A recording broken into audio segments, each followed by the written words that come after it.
Demat account. Earn, save and invest, ये words आज के दौर में लोगों के बीच काफी पॉपुलर हो रहे हैं और इसका सबसे बड़ा रीजन ये है कि अब ये सारी चीजों को करना बहुत ही आसान और कन्वीनियंट हो चुका है। पहले की तरह अब बॉन्ड्स को खरीदने और बेचने के लिए पेपर वर्क की जरूरत नहीं पड़ती। दरअसल पहले होता ये था कि लोग पेपर में लिखकर बॉन्ड्स की ट्रेडिंग किया करते थे, पर उन पेपर्स को लंबे वक्त तक संभाल कर रखना एक बहुत ही टफ काम होता था। एज अ रिजल्ट आपने शायद न्यूज में भी सुना होगा कि कहीं कुछ स्टॉक ट्रेडिंग के पेपर्स मिले जिनके आज की मार्केट में value lakhs and crores touch कर रहे हैं।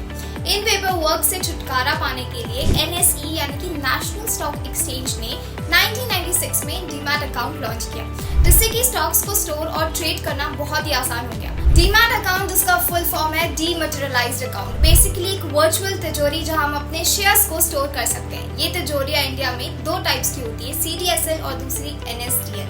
अब इनका सिलेक्शन आपके ब्रोकर के ऊपर डिपेंड करता है, वो आपके शेयर्स को कौन सी तिजोरी में स्टोर करवाता है ये उस पर डिपेंड करता है। आपको बता दूं कि इसमें आपको एक डिपॉजिटरी पार्टिसिपेंट नंबर भी मिलता है जिसके अगेंस्ट वो आपको शेयर्स को स्टोर करवाता है। यहाँ तक तो हुई शेयर्स के स्टोरेज की बात, पर क्या आप जानते हैं कि डीमैट अकाउंट से आप ट्रेड नहीं कर सकते। ट्रेडिंग करने के लिए आपको ट्रेडिंग अकाउंट की जरूरत पड़ती है जहां आप अपने स्टोर किए हुए स्टॉक्स को ट्रेड कर सकते हैं। लेकिन चिंता की बात नहीं है, क्योंकि डीमैट अकाउंट के साथ ही आपका ट्रेडिंग अकाउंट भी खुल जाता है, जिससे कि आपकी एक और अकाउंट खुलने की परेशानी कम हो जाती है। और इस ट्रेडिंग अकाउंट का एक बहुत ही इंपॉर्टेंट एस्पेक्ट है CML यानी क्लाइंट मास्टर लिस्ट, जिसे क्लाइंट मास्टर रिपोर्ट भी कहा जाता है यानी CMR।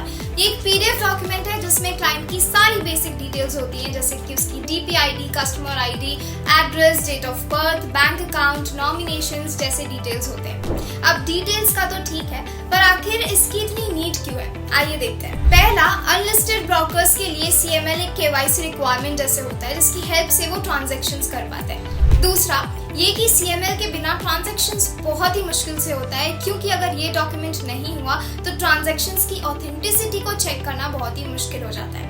बात करें नंबर 3 की, तो CML अनलिस्टेड ब्रोकर्स को दो चीज वेरीफाई करने में बहुत ज्यादा हेल्प करता है। पहला ये कि पैसे किस बैंक अकाउंट से डीमैट अकाउंट में आ रहे हैं। दूसरा कि कौन से डीमैट अकाउंट के शेयर्स को ट्रांसफर करना है। CML के लिए क्लाइंट को अपने रिस्पेक्टिव ब्रोकर, मतलब जिसकी हेल्प से उसने डीमैट अकाउंट ओपन किया है, उसको एक ईमेल ड्रॉप करने की जरूरत होती है। फिर ब्रोकर थोड़े टाइम में ही अपने क्लाइंट को CML की सॉफ्ट कॉपी प्रोवाइड कर देता है। कुछ ब्रोकर्स, जैसे कि एग्जाम्पल के तौर पर बात करें एंजल ब्रोकिंग की, तो ये आपको डायरेक्टली मोबाइल एप्लीकेशन से ही CML डाउनलोड करने की फैसिलिटी प्रोवाइड करते हैं। उसके बाद सर्विसेज में जाकर क्लाइंट मास्टर लिस्ट रिक्वेस्ट को सिलेक्ट करें और लास्ट में रिक्वेस्ट CML पे क्लिक करें। ऐसे Zerodha, HDFC bank, angel one, Kotak securities, grow के थोड़े अलग अलग बट ऑलमोस्ट सेम प्रोसीजर है CML के लिए, जो ज्यादातर आपको आपके मेल पर ही सेंड कर दिए जाते हैं। सो अगर आप यहाँ तक आए हैं, इट मीन्स आपको भी इन्वेस्टिंग में इंटरेस्ट है। सो अगर आप बॉन्ड्स में इन्वेस्ट करके एक रेगुलर इनकम को जनरेट करना चाहते हैं, सो अभी जाकर चेक करें स्केल रिच ऐप।